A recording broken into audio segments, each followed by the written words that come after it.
5 things you should know before moving to Miami.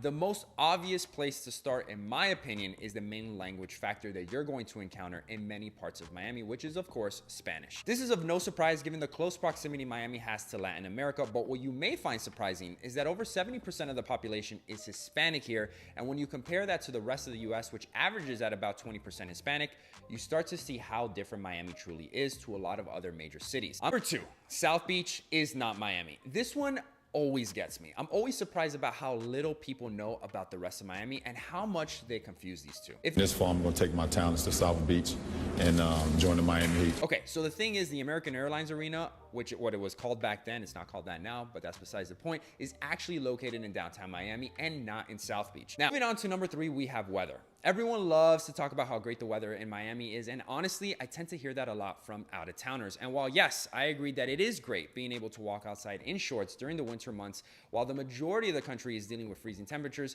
I would be remiss if I did not speak about the summer months here in Miami.